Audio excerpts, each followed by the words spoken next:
प्यारे दोस्तों, आज हम क्लास 10 साइंस जो आपका पहला लेसन है उस टॉपिक का नाम है रासायनिक अभिक्रिया एवं समीकरण। सबसे पहले मैं बात करता हूं कि इस टॉपिक से माध्यमिक शिक्षा बोर्ड की परीक्षा के अंदर किस टाइप का प्रश्न पूछा जाता है। तैयारी सभी करते हैं, लेकिन एग्ज़ाम टाइम के समय एग्ज़ाम के अकॉर्डिंग कौन कौन से ऐसे टॉपिक है, कौन कौन से प्रश्न हैं जो परीक्षा की दृष्टिकोण से इम्पोर्टेंट होते हैं, उन पर हमें ज़्यादा फोकस करना होता है।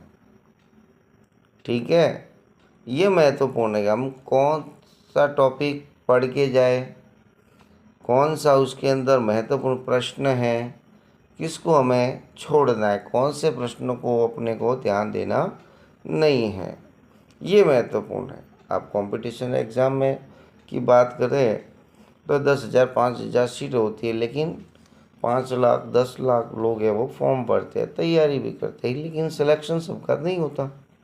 क्यों? चिंतन करें, है ना। तो मैं एग्ज़ाम के अकॉर्डिंग पढ़ना तो सब है, पूरे किताब को अपने को पढ़ना है, लेकिन विशेष फोकस किस टॉपिक पर देना है, किस प्रश्न पर अपने को ध्यान देना है, ये महत्वपूर्ण होता है। कुछ बातें मैं बता रहा हूँ। जो पहला टॉपिक रासायनिक अभिक्रिया एवं समीकरण है, उसमें सबसे पहला पॉइंट आता है रासायनिक परिवर्तन। भौतिक परिवर्तन और रासायनिक परिवर्तन, इन दोनों के बारे में हमें जानकारी होनी चाहिए। फिर रासायनिक अभिक्रिया क्या है, रासायनिक समीकरण किसे कहते हैं, अभिकारक क्या होता है, उत्पाद क्या होता है, उत्प्रेरक क्या होता है, इनके बारे में बेसिक कॉन्सेप्ट क्लियर होने चाहिए। फिर एक कंकाली समीकरण, संतुलित समीकरण, इन दोनों में क्या अंतर है। कंकाली समीकरण को संतुलित समीकरण करने के लिए कौन सी विधि का उपयोग किया जाता है। मैग्नीशियम रिबन का दहन करने के लिए सबको पता है कि दहन है वो ऑक्सीजन की उपस्थिति में होगा, और मैग्नीशियम धातु है, ऑक्सीजन से क्रिया करेगा, मैग्नीशियम ऑक्साइड बनाएगा। ठीक है, चित्र भी याद रखना है। फिर संतुलित रासायनिक समीकरण का क्या महत्व है, हम क्यों समीकरण को संतुलित करते हैं, इसके पीछे हेतु क्या क्या महत्व है, उसकी क्या विशेषताएं होती है, क्या उसकी कमियां होती है, जिसको अपन कहते हैं सीमाएं। फिर जब रासायनिक समीकरण आप लिखोगे तो कुछ संकेत भी आएंगे, किताब में लिखे हुए।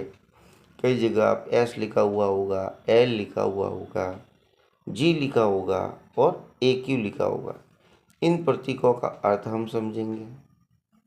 फिर मोस्ट इम्पोर्टेंट रहता है प्रकाश संश्लेषण अभिक्रिया की रासायनिक समीकरण, मोस्ट इम्पोर्टेंट है।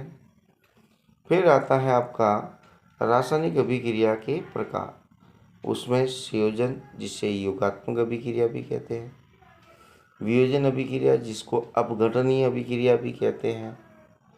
किताब में इतनी है नहीं आपके अंदर, ठीक है, लेकिन पूछा जा सकता है। नाम विशेष नहीं दिया हुआ तो ये भी अपने को पढ़ना पड़ेगा। विद्युत अपघटन, ऊष्मीय अपघटन और प्रकाशीय अपघटन। ठीक है। फिर आता है आपका विस्थापन अभिक्रिया, द्विविस्थापन अभिक्रिया।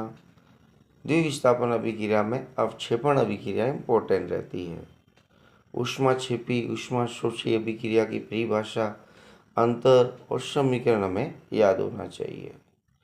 इसी प्रकार से इम्पोर्टेंट रहता है ऑक्सीकरण, अपचयन में अंतर, और कई बार एक समीकरण आपको रेडॉक्स अभिक्रिया की दे दी होती है, उसमें किसका ऑक्सीकरण हुआ है, किसका अपचयन हुआ, ये भी पूछा हुआ है, इम्पोर्टेंट है।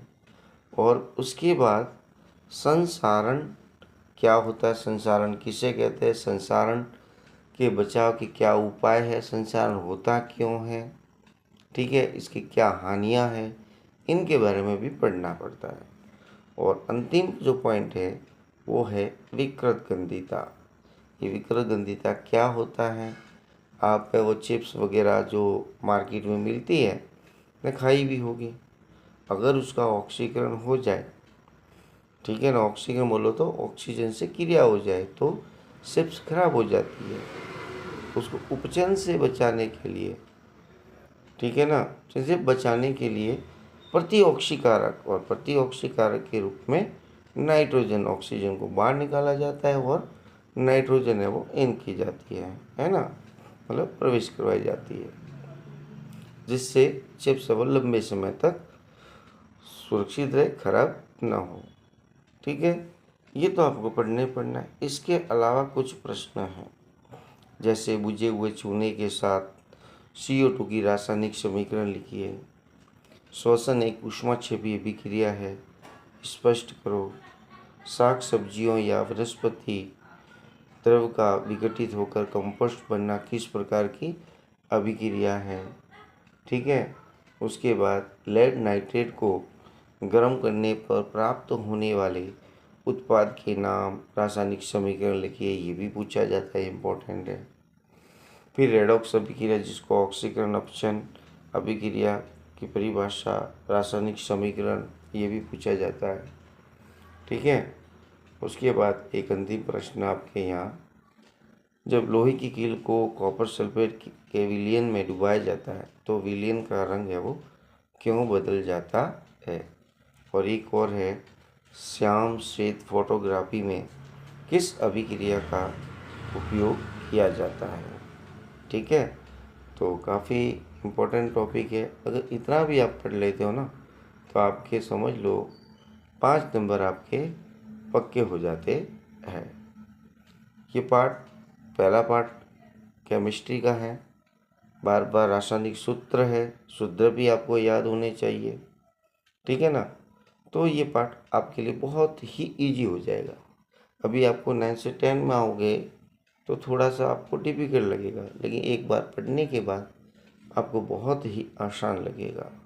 ठीक है, तो बहुत ही बढ़िया वीडियो। अगर अच्छा लगे तो लाइक करना, शेयर करना, सब्सक्राइब भी करना। ओके।